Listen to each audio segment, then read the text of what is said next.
If you were in church on Sunday, you probably saw this little man hanging out with me. This is Simpson. He is our brand new puppy. And what I have just enjoyed about having a puppy again is watching him play, watching him do things, but most of all, watching him try to follow and imitate everything that we do.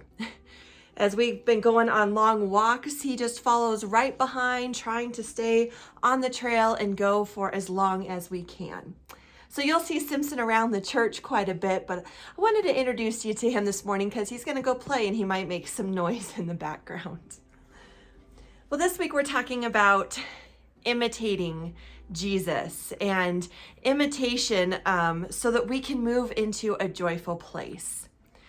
So I was thinking about all of the most influential people around our world and in our history.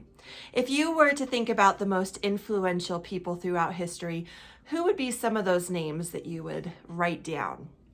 I know many would probably write down leaders, right? Like Abraham Lincoln, George Washington.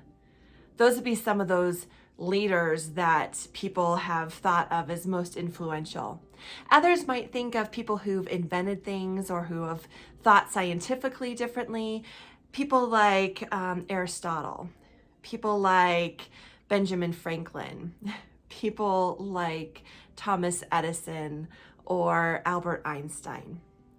Other people might think of humanitarians, people who've done really good work, who have tried to fight for justice or bring peace or healing into spaces. People like Martin Luther King Jr., Princess Diana, Harriet Tubman,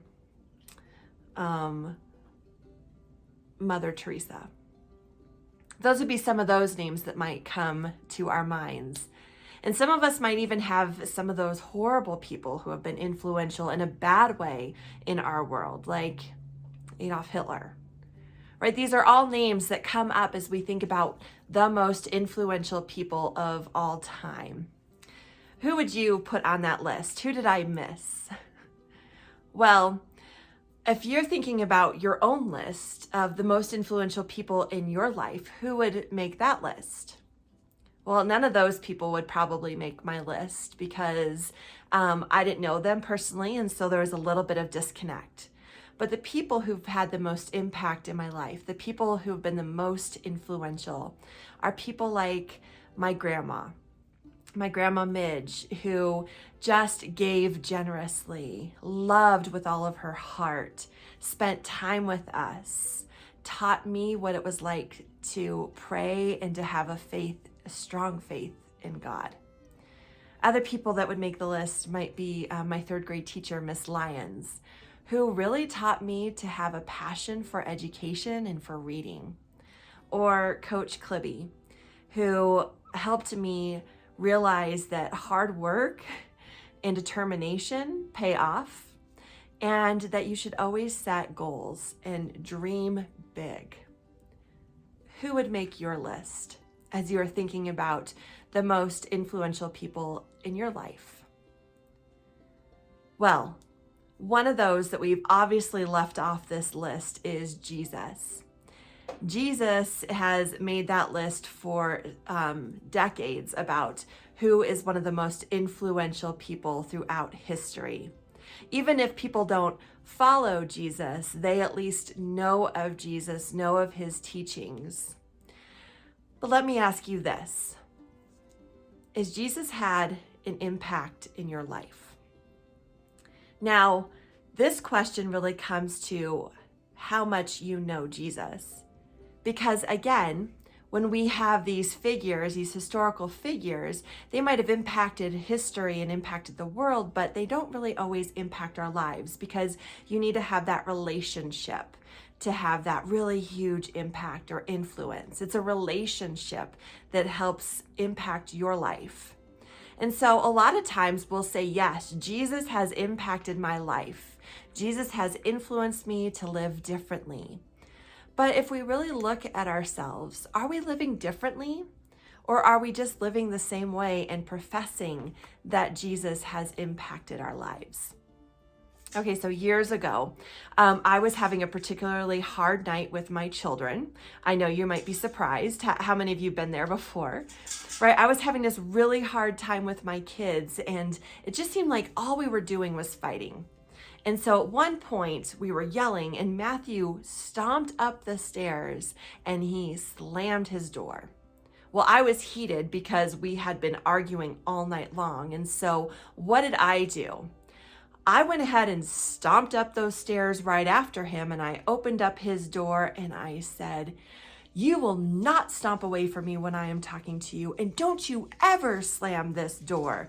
And as I said that, I turned around and I walked away and I slammed that door behind me. Not my best parenting moment for sure, but one that I laugh at. Was certainly a moment of do as I say and not as I do. You've probably been in a similar situation where you have reacted in a way in which you wish you could take back. Do as I say. As I say, I want to be kind. I want to live in a good space. I want to show goodness and kindness and patience, but I don't always do that. So back to that influential piece of Jesus. You know, we go to church and we worship Jesus and we listen to the stories and we get into Sunday school classes and we talk about our faith. But does that then transpire into our life outside of the church doors? Are we different outside of the church doors because we have been impacted by Jesus? Are we living kindness in the world? Are we showing goodness where we go? Are we careful with our words to make sure that we don't harm others? Well, a lot of us would probably say, yeah, I really try my hardest, but when others are being horrible to me, and we're kind of in that society right now, when others are rude, when others are short-tempered with me, it's harder for me. I just want to react. Like if somebody cuts me off in line at the store or in my car, what do I want to do? I want to react. I don't always pause and reflect and think about what would Jesus do. This week, Paul is writing to the Philippians. Remember, it's this church that is having their own things happening, their own quarrels, and he is talking a lot about joy. And so he says this in chapter 2. "Therefore, my beloved, just as you have always obeyed me," and this is Paul writing, "not only in my presence, but much more now in my absence, work out your own salvation with fear and trembling. For it is God who is at work in you, enabling you both to will and to work for his good pleasure." In other words, know who God is. Follow Jesus. Let Jesus impact your life. And then he continues on, "Do all things without murmuring and arguing, so that you may be blameless and innocent children of God, without blemish in the midst of a crooked and perverse generation, in which you shine like stars in the world. It is by your holding fast to the word of life that I can boast on the day of Christ that I did not run in vain or labor in vain. But even if I'm being poured out as a libation over the sacrifice and the offering of your faith, I am glad and rejoice with all of you. And in the same way, you also must be glad and rejoice with me." You see, Paul's writing about how it's not always easy, right? It's not always easy to live in this way. It might be difficult at times. We might have arguments with other people. We might not be treated in a fair and just way from others, but we are still called to live differently, to be a light that shines brightly in this world, that stands out, that lives the life that Christ has called us to live. So no matter how hard it is, no matter how many people are fighting with us, no matter how much we want to lash out, has Jesus impacted your life enough to have completely changed you, to help you seek goodness and kindness and generosity and love and patience and peace and joy and self-control wherever you go?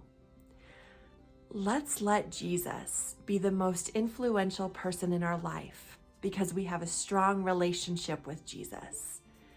And let that love that Jesus gives to us impact us in a way that helps our light shine brightly in the world, so that others who know we are Christians aren't like, well, they're not acting the same way. They're acting horribly. They're not acting the way Jesus would have them act. And we're not having to say, do as I say, not as I do.